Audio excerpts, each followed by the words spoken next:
십자가 그 사랑 감사하네. 날마다 주의 형상대로 변화되리라. 십자가 우리 새롭게 하리. 우리 죄 위해 죽으신 주,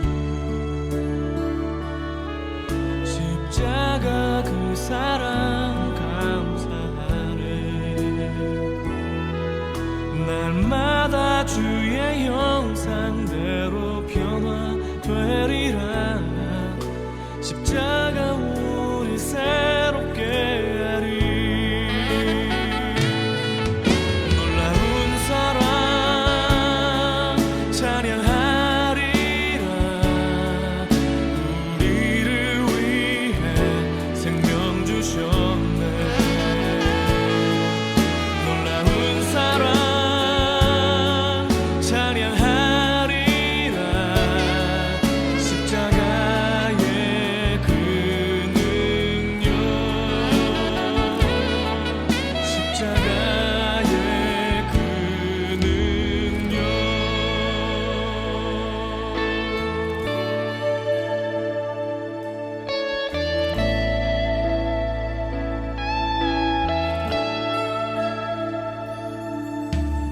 우리 죄 위해 죽으신 주,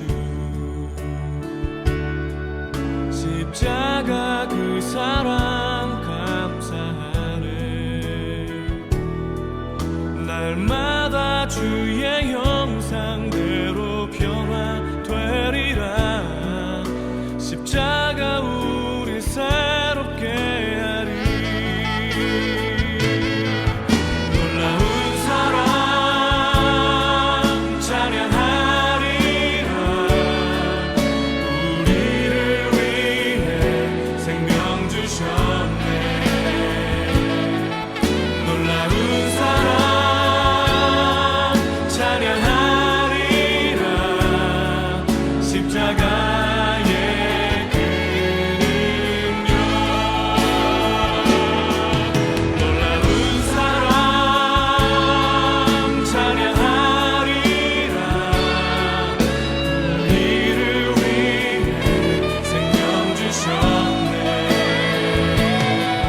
놀라운 사랑 찬양하리라. 십자가의 그 능력, 십자가의 그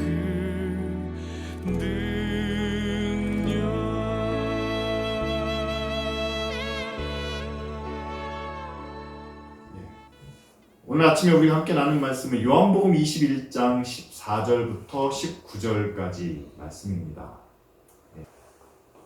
이것은 예수께서 죽은 자 가운데서 살아나신 후에 세 번째로 제자들에게 나타나신 것이라.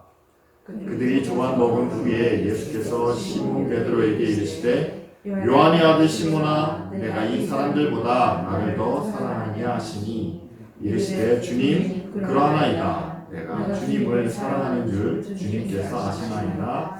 이르시되 내 어린 양을 먹이라 하시고, 또 두 번째 이르시되 요한의 아들 시몬아, 내가 나를 사랑하느냐 하시니 이르시되 주님, 그러하나이다. 내가 주님을 사랑하는 줄 주님께서 아시나이다. 이르시되 내 양을 치라 하시고, 세 번째 이르시되 요한의 아들 시몬아, 내가 나를 사랑하느냐 하시니 주께서 세 번째 내가 나를 사랑하느냐 하시므로 베드로가 근심하여 이르되 주님, 모든 것을 아시오매 내가 주님을 사랑하는 줄을 주님께서 아시나이다. 예수께서 이르시되 내 양을 먹으라. 내가 진실로 진실로 내게 이르노니 내가 젊어서는 스스로 띠띠고 원하는 곳으로 다녔거니와 늙어서는 내 팔을 벌리리니 남이 내게 띠띠우고 원하지 아니하는 곳으로 데려가리라. 이 말씀을 하심은 베드로가 어떠한 죽음으로 하나님께 영광을 돌릴 것을 가리키심이더라. 이 말씀을 하시고 베드로에게 이르시되 나를 따르라 하시니.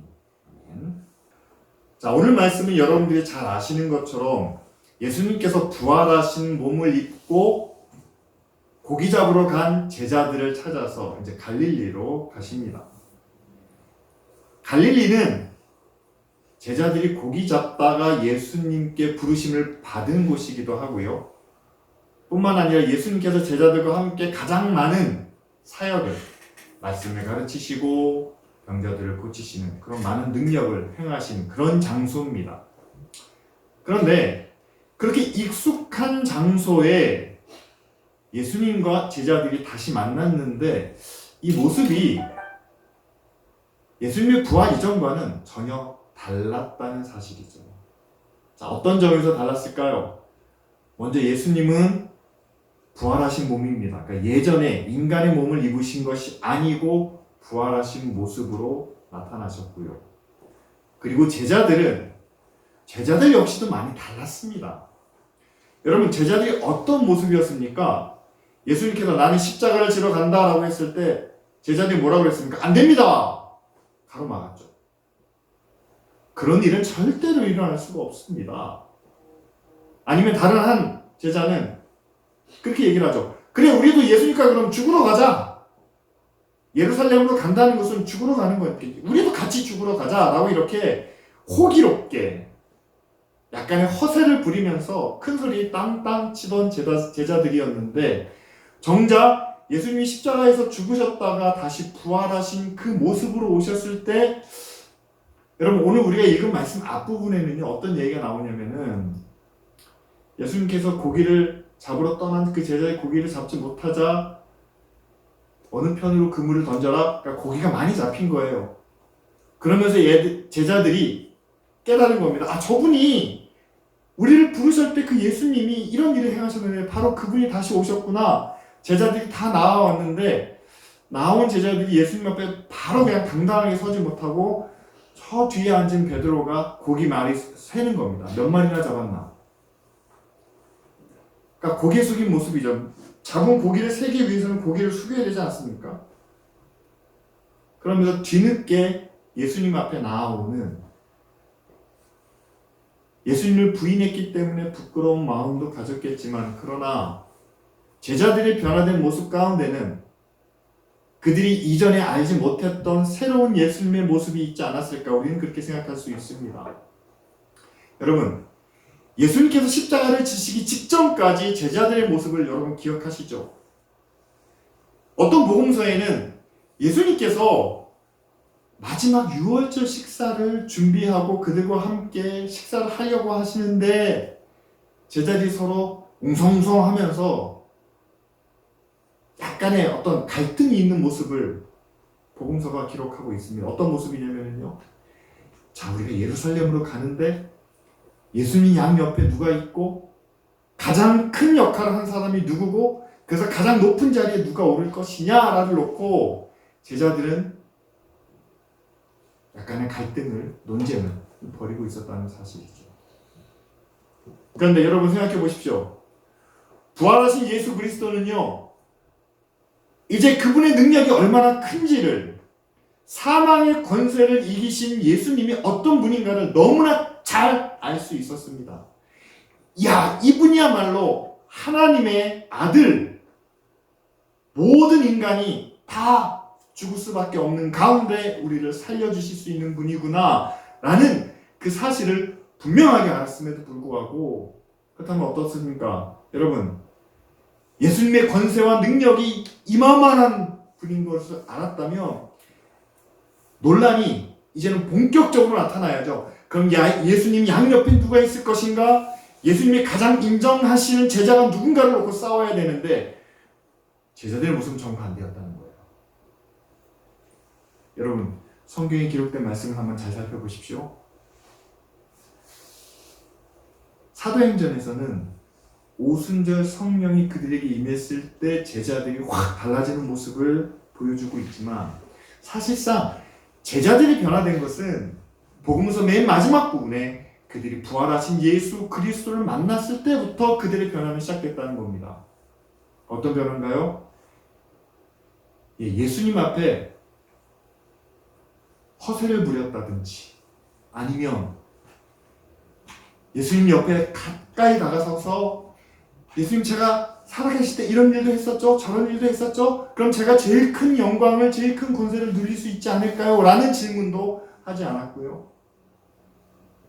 뿐만 아니라 자기를 드러내는 예수님과 같이 자기도 영광을 얻고 싶은 그런 모습들이 제자들에 대한 기록에는 나타나지 않는다는 사실입니다. 그 이유는 뭘까요? 바로 부활하신 예수 그리스도를 통해 그분이 누군지를 분명히 알았기 때문이 아니겠습니까? 여러분, 3년 동안 제자들은 예수님을 정말 가까이에서 모셨습니다. 그분과 함께 먹고 그분과 함께 사역하고 그분과 함께 잠을 자요. 얼마나 친했을까요? 그런데 그러면서 그들이 내가 3년 동안 그분을 옆에서 모셨기 때문에 나는 예수님에 대해서 다 알고 있다. 예수님이 이런 일을 하고 계신다는 것을 그들은 말할 수 있었는지 모릅니다. 그래서 그들이 예수님께 이런 일들을 요구했는지 몰라요. 양옆에 우리 형제가 서게 해주십시오. 예수님이 영광을 얻으실 때 우리도 함께 영광을 얻게 해주십시오. 라고 요구했는지 모릅니다. 그런데 실제로 십자가에서 죽으시고 다시 살아나신 예수님을 바라볼 때 내가 알던 예수님의 모습, 그리고 내가 지금까지 생각했던 예수님과 함께하는 그 일들이 전혀 다르다는 것을 이 제자들이 깨달았지 않았을까? 우리는 그렇게 생각합니다. 여러분, 구원이란 단어를 놓고 우리가 생각했을 때 우리가 바라는 구원과 하나님이 우리에게 주시는 구원이 전혀 다를 수 있다는 것 한번 생각해 보시지 않았습니까? 우리가 원하는 구원의 모습은 있습니다. 성경에 나오는 그 구원받은 사람들의 모습 가운데 예수님을 만나서 용서받은 사람들, 예수님을 만나서 치유받은 사람들, 예수님을 만나서 문제가 해결된 사람들, 예수님을 만나서 실패를 극복한 사람들, 이 모습들을 우리가 쭉 바라보면서 이것이 바로 하나님이 우리에게 주시는 구원의 은혜다 라고 우리는 생각하는지 모릅니다. 그것이 바로 하나님의 구원이죠. 맞습니다. 그런데 여러분, 우리가 지금까지 열거해왔던 그 구원의 모습은 우리 입장에서 바라본, 우리 편에서 바라본 구원의 모습이지, 부활하신 예수 그리스도의 편에서 바라봤을 때는 전혀 다른 구원의 모습이 있다는 사실이 아닙니까? 예수님 편에서 바라본 구원은 이거죠. 많은 사람들의 죄를 용서해 주시기 위해서 누군가는 십자가를 지고 피를 흘리고 죽어야만 합니다. 병자들을 치유하기 위해서, 낙심한 자들을 위로하기 위해서는 누군가는 그들의 질병을 고치기 위해서 능력을 행해야 되고 보살펴야 되고, 아픈 자들을 위로하기 위해서는 그들에게 한없는 사랑과 은혜를 나눠야만 합니다. 그리고 수많은 죄인들에게 내가 믿음으로 죄사함을 받았느니라 라는 그런 죄사함의 은혜를 나누기 위해서는요, 그 사람이 그 죄를 용서받고 다시는 그 죄를 반복하지 않을 때까지 참고 기다리는, 바로 그것이 예수님 편에서 바라보는 구원의 모습입니다. 그런데 부활하신 주님을 딱 만나고 난 다음에 이 제자들은 자기 편에서 바라본 구원의 모습이 아니라 이제는 하나님께서 우리에게 허락하시는 그 구원의 모습을, 창조주 하나님께서 왜 자기 아들을 이 땅에 보내시고 우리를 구원하시기 위해서 십자가에 못 박혀 죽게 하시고 다시 살리셨는지를 이제는 하나님의 입장에서 바라볼 수 있게 되었다는 사실이죠. 여러분, 제자들이 예수님을 만났을 때요, 그분을 그리스도다, 우리를 구원할 자라라고 고백했습니다. 그리고 그분의 말씀을 잘 새겨들으면서 우리도 그렇게 살아야지 노력했을 겁니다.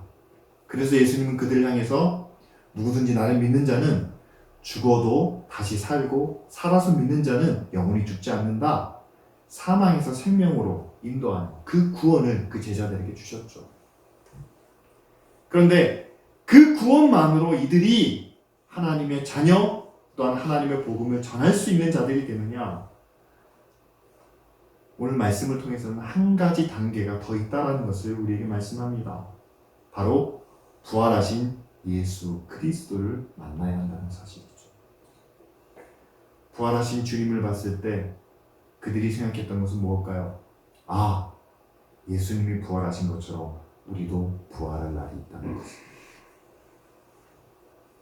우리를 구원하신 예수님께서 이 땅에서 죄와 사망을 이기고 뿐만 아니라 불의와 악한 것을 이기고 살아갈 수 있는 그 능력과 은혜를 베풀어 주셨는데, 그 능력과 은혜는 이 땅에만 속한 것이 아니라 이제 하나님 나라를 바라볼 수 있는 그런 눈을 열어주셨는데, 그 하나님 나라를 위해서는 여러분, 하나님 나라를 가장 철저하게 완전하게 준비하신 분이 누굽니까? 여러분, 3년 동안 제자들의 삶만 우리가 그대로 따라서 하면 천국에 갈 수 있다. 그 말이 맞을 수도 있지만, 그러나 하나님의 나라를 가장 완전하게 준비하신 분은 예수 그리스도였습니다. 그리고 부활하신 주님은 그 제자들에게 네가 나를 사랑하느냐? 내 양을 먹이라 라는 이 질문을 3번 반복하셨다는 사실이죠. 여러분, 이 3번 반복했다는 것에 어떤 영적인 의미를 부여하는 분들이 많습니다. 사랑하느냐라는 단어가 3가지 단어가 있는데 뭐 에로스, 필로페, 아가페 뭐 이런 단계가 점점점 높아지고 있다라고 설명하는 분들도 계십니다. 그런데 저는 그런 어떤 신학적인 해석보다 여러분, 어떤 한 말을 3번 반복한다는 것은 그 말에 담겨있는 진정성을 강조하는 부분이 아니겠습니까? 부모가 자녀를 책망할 때 자녀가 거짓말을 하잖아요. 그럼 그 거짓말을 하지 않도록 자녀를 훈계할 때 너 진짜 거짓말 안 할 거야? 그럼 자녀는 얘기합니다. 절대 안 한다고. 한 번 더 묻습니다. 정말 안 할 거야? 그때 자녀는 한 번 더 생각하게 되죠. 예, 안 할게요. 3번째 묻습니다. 그럼 어머니의 마음도, 그 가르치는 부모님의 마음도 조금 격해지잖아요. 절대로 해서는 안 되는 일이기 때문에 가르치고 있다는 그 심정이 전달되지 않겠습니까? 그럼 3번째 대답하는 그 자녀는 물론 머리로만 아는 것도 아니고 하지 말아야 되겠다는 생각만도 아니고 이제는 해서는 안 되겠구나 라는 의식까지 함께 담겨져 있지 않겠습니까? 예수님께서 3번 제자들에게 묻습니다. 베드로에게 묻습니다. 네가 나를 사랑하느냐? 여러분, 예수님과 함께 했던 그때라면은요, 아마 이렇게 얘기했을 겁니다. 당연하죠. 제가 3년 동안 예수님을 어떻게 모셨습니까? 가장 가까이에서 가장 충성되게 모시지 않았습니까? 당연히 내가 사랑하지요. 2번째로 다시 한번 물으시죠. 네가 나를 사랑하느냐? 그때 베드로가 예수님을 부인했던 그 모습이 마음에 떠오르지 않았을까요? 한 번은 그냥 호기롭게 대답했겠지만 2번째는 조금 더 신중하게 대답했겠죠. 예, 제가 예수님의 뜻대로 살지 못했던 때도 있고 때로는 실수해서 예수님처럼 물 위를 걸어가려다가 실수해서 빠지기도 하고 주는 그리스도시요 살아계신 하나님의 아들입니다 라고 고백했을 때 예수님이 십자가를 말씀하셨을 때 안 됩니다 라고 했다가 사탄아 물러가라 라는 말도 듣게 되고 그런 자신의 실수와 자신의 잘못된 모습을 기억하면서 내가 이런 모습도 있었지만 그러나 주님 내 진심을 아시지 않습니까? 나는 주님을 사랑하는 주님의 제자입니다. 그러나 마지막으로 네가 나를 사랑하느냐? 라고 물으셨을 때 베드로가 정말 자신의 진심을 담아서 내가 주를 사랑하는 줄 주님이 아십니다. 그 마음으로 그 마음을 잊지 않고 주님을 사랑하는 그 마음을 잊지 않고 그 마음을 내려놓지 않고 살겠습니다 라는 의지의 고백을 그가 예수님께 부활하신 하나님의 아들 앞에서 고백할 수 있었지 않을까요? 여러분, 우리도 하나님을 향한 우리의 믿음의 고백을 다시 한번 생각해 보기를 바랍니다. 신앙생활을 내가 몇 년을 해왔는데, 내가 세례받은 지가 언젠데, 내가 집사의 직분을, 권사의 직분을, 목사의 직분을 지금 몇 년째 감당하고 있는데, 하나님이 우리에게 물으실 때 정말 나를 사랑하느냐? 내가 지금까지 믿음으로 살지 않는다면, 하나님을 사랑하지 않는다면 어떻게 이 자리에 나올 수 있겠습니까? 우리가 그렇게 대답할 수 있겠죠. 두 번째 물으실 때, 제가 24시간 다 말씀대로 살지 못하고 365일 의롭게 정직하게 선하게는 살지 못하지만, 그러나 우리 마음속에 하나님을 향한 믿음과 사랑이 있는 것을 아시지 않습니까? 그런데 세 번째 우리에게 물으신다면 뭐라고 대답하시겠습니까?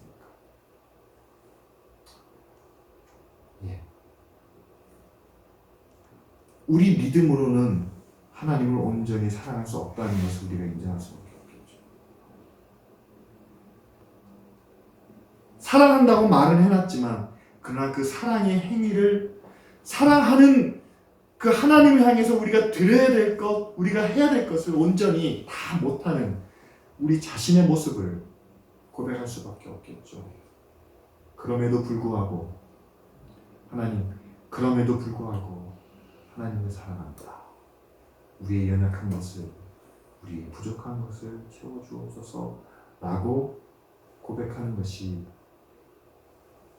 우리가 부활하신 예수 그리스도를 하나님으로 바라보는 그런 모습이 아니겠습니까? 여러분, 그런 마음으로 우리가 주님 앞에 섰을 때 우리에게 주님이 말씀하십니다. 그렇다면 내 양을 먹이라 라고 말씀하시죠. 예수님의 양, 예수님을 따르는 무리들, 그리고 예수님의 은혜와 사랑이 필요한 그들을 먹이라 라는 말씀입니다. 어떻게 먹일 수 있을까요? 여러분, 예수님께서 하신 것처럼 우리도 그대로 본받는 모습이죠. 예수님 먼저 죄인들을 찾아가 주셨습니다. 병자들을 만나서 그들을 얻어만져 주셨습니다.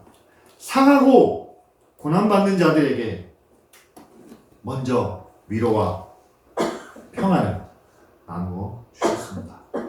따라서 교회가 해야 할 예수 그리스도의 양을 먹이는 일도, 여러분, 세상 가운데 어려운 자들, 고난받는 자들, 특별히 하나님의 은혜와 사랑이 필요한 자들에게 나아가 그들에게 있어야 할 하나님의 은혜와 사랑을 우리 함께 나누는 거죠.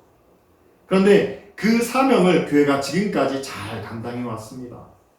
그런데 교회가 한 가지 잘못 생각한 것은 바로 내 양을 먹이라 라고 했을 때, 첫 번째는 그 양무리를 통해서 우리는 뭔가를 얻으려고 했다는 사실입니다.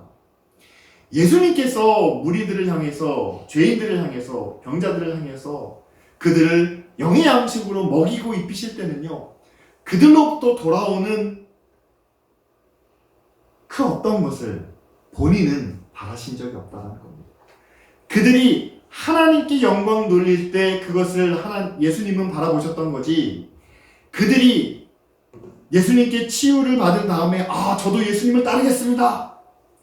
그들이 오병이어의 사건을 통해서 5,000명이 먹을 것을 다 먹은 다음에 저분을 우리의 왕으로 모시자 라고 했을 때 예수님은 그것을 받아들이지 않으셨다는 사실이죠. 그런데 교회는 하나님의 구원의 은혜를 나눕니다. 하나님의 능력을 나타냅니다. 하나님의 놀라운 역사를 이 땅 가운데 나타내면서 그 일을 통해서 교회로 돌아오는 그 영광을 하나님께 돌리는 것이 아니라 교회로 쌓아두려고 한다는 사실이죠. 교회의 영광이 점점 쌓여갑니다. 교회의 지위가 점점 높아져 갑니다. 사람들이 교회를 마치 하나님인 양 바라보면서 수많은 사람들이 모입니다. 그것으로 교회가 권세와 능력을 행하기 시작하는데, 여러분, 교회가 가지고 있는 권세와 능력은 결코 하나님께로 돌아가지 못한다는 사실이죠. 그래서 여러분, 우리가 예수 그리스도의 양을 먹일 때 그거로부터 돌아오는 것을 우리는 온전히 하나님께만 돌리는 그런 교회가 되어야 하지 않을까요? 두 번째는요, 내 양을 먹이라라고 말씀하셨을 때 양을 먹일 때 양의 배고픔을, 양의 배를 채우는 것이 목적은 아니라는 겁니다. 교회가 성도들을 섬기며 말씀으로, 능력으로 돌볼 때 성도들이 배를 채우고 성도들이 만족을 누리고 성도들의 욕구를 충족시켜주는 것이 교회의 사명은 아니라는 거죠. 양을 먹였을 때 예수님이 기대하셨던 건 이겁니다. 양의 생명이 유지되는 거죠. 그리고 양이 먹고 쉬고 마시면서 성장하는 것을 말씀하십니다. 따라서 여러분, 우리가 양을 먹일 때 양이 물을 먹고 싶다고 하면, 풀을 먹고 싶다고 하면 그것을 다 공급해주는 그것 자체가 목적이 아니라 그것이 채워짐으로 그 양의 생명이, 다시 말하면 교회 안에 있는 성도들의 믿음이 죽지 않고 살아있으며 또한 그 믿음이 날로 성장해서 성숙되어 가는 것이 바로 교회가 양을 먹이는 그런 목적이고 또한 사명이라는 사실입니다. 그렇다면 여러분, 예수님의 양식으로 성장하고 성숙된 양의 모습은 과연 어떠한 모습일까요? 예수님의 첫 번째 양이 누굽니까? 베드로입니다. 그럼 이 베드로에게 예수님께서 뭐라고 말씀하셨습니까? 오늘 우리가 읽은 말씀 마지막 부분을 보면 베드로에게 네가 젊어서는 네 스스로 가고 싶은 곳으로 다녔지만 그러나 네가 나이가 들어서는, 다시 말하면 성숙된 후에는 사람들의 손에 이끌려 다니는, 다시 말하면 원하지 않는 곳으로 가야 할 수도 있다는 사실을 말씀하고 있지 않습니까? 특별히 오늘 말씀의 저자인 요한이 앞으로 이 베드로가 어떠한 죽음으로 그 생을 마감할 것인가에 대해서 예수님께서 미리 말씀하고 계신다, 이런 해석을 덧붙이고 있습니다. 여러분, 특별히 성경은 베드로에 대해서 예수님과 가장 가깝기도 했지만 그러나 예수님과 많은 부딪힘이 있었던 제자라고 소개를 합니다. 아까 말씀드린 것처럼 예수님이 물 위를 걸을 때 저도 걷고 싶습니다 라고 했다가 물에 빠지는, 예수님이 잡히시기 전날, 예수님이 잡히시던 그날이죠. 기도를 마치고 난 다음에 예수님이 이제 스스로 로마의 군병들에게, 대제사장들의 군병들에게 잡혀가시는 그때 칼을 휘둘러서 하인의 귀를 베었던 것도 베드로라고 알려져 있습니다. 가장 대표적인 예가 그거죠. 신앙 고백을 통해서 내가 네 위에 교회를 세우겠다라고 이런 칭찬까지 들었는데 바로 뒤에 예수님이 가시는 길을 그럴 수 없습니다라고 했다가 사탄이라는 말을 듣는, 이렇게 정말 하늘 끝까지 올라갔다가 땅 밑으로 떨어지는 그런 모습을 우리는 베드로를 통해서 보게 되죠. 만약에 이런 베드로가 예수님의 부활과 승천을 경험한 이후에도 똑같은 모습으로 교회를 섬겼다면 교회가 얼마나 불안정했을까요? 제멋대로 나가지 않겠습니까? 그런데 예수님을 만난, 부활하신 예수 그리스도를 만난 베드로는 많이 달라진 모습을 보입니다. 교회의 중심으로서 물론 실수와 잘못도 있었지만 그러나 묵묵히 자기의 맡은 사명을 감당하는, 사도행전을 보면 여러분, 그가 욥바에서 기도하는 가운데 환상을 보고 백부장 고넬료의 집에 가서 말씀을 전하고 그들에게 세례를 줍니다.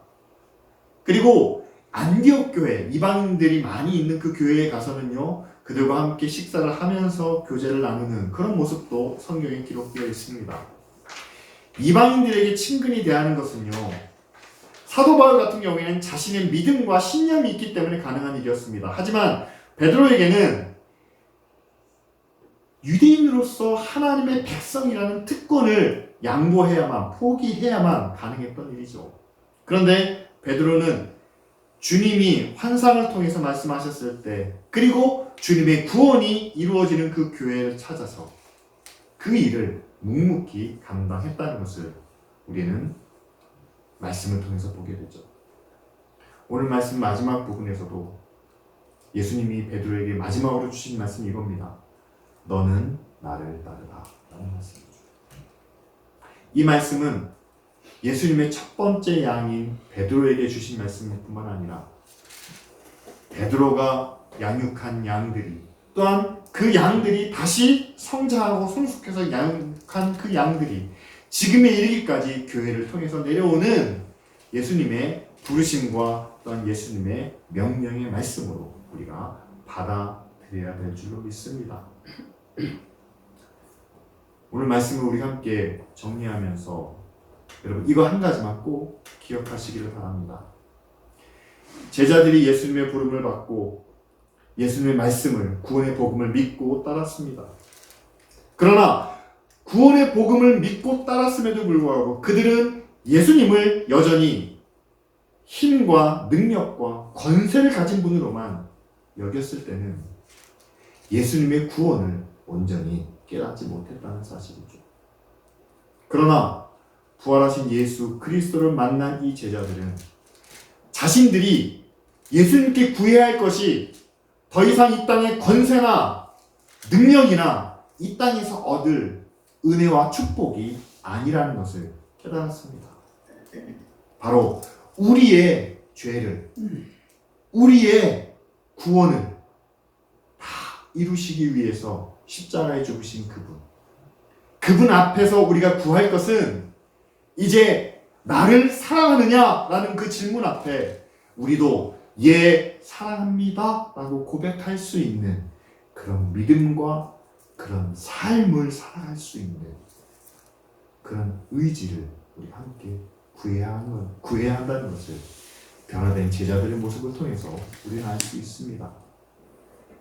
뿐만 아니라 어떻게 해야만 더 잘 살 수 있고 어떻게 해야만 더 높아질 수 있고 어떻게 해야만 더 영광을 얻을 수 있을까? 라고 늘 예수님 옆에서 논쟁했던 그 제자들이 나를 따르라 라는 그 말씀 앞에 베드로도 예수님을 따랐습니다. 교회의 전설에 따르면 그는 마지막 죽음의 순간까지도 예수님의 뒤를 따랐다는, 그래서 베드로도 십자가를 지고 죽었다는 사실을 우리는 알고 있습니다. 그런데 감히 자기는 예수님과 똑같은 자리에 설 수 없다라고 하면서 거꾸로 십자가에 매달렸다라고 교회는 전하고 있죠.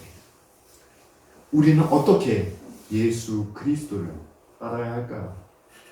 예수 그리스도를 통해서 우리는 어떤 구원의 길을 가야 할까요? 여러분, 교회가 계속해서 하나님의 은혜와 하나님의 능력을 구하면서 그래도 이 땅에서 우리는 잘 살아야 됩니다. 그래서 이 땅에서 우리는 하나님의 능력과 권세를 나타내야만 됩니다. 그리고 이 땅에서 우리는 힘을 가져야 됩니다. 라고 말한다면 여러분, 구원의 믿음은 가졌지만 그러나 부활하신 예수 그리스도를 온전히 이해하지 못한 그런 모습이 아닐까요? 예수님께서 우리를 위해서 십자가를 지신 것처럼 우리도 함께 십자가를 져야 됩니다. 예수님이 우리의 발을 직접 씻어 주신 것처럼 우리도 그렇게 사랑과 섬김으로 구원을 전해야 합니다. 그리고 예수님께서 이 땅에서 그 어떤 것도 요구하지 않으신 것처럼 우리도 이 땅에서의 영광보다 하늘의 영광을 구해야 합니다. 라고 말하는 것이 여러분 정말 예수님을 온전히 알고 이해하고 따르는 그런 모습이 아니겠습니까? 이 시간 함께 우리가 기도하기를 원합니다. 먼저 교회가 우리를 구원하신 예수 그리스도뿐만 아니라 우리를 위해서 부활하신 예수 그리스도를 만나 그분의 모습을 따르고 또한 그분의 모습을 본받을 수 있도록, 그리고 그 교회 안에서 함께 믿음을 나누는 모든 성도들도 이 땅에서 얻을 것보다 하늘에서 누릴 것을 더 크게 바라보며 믿음의 삶을 살아갈 수 있도록 우리 시간 다 같이 함께 통성으로 기도하시겠습니다.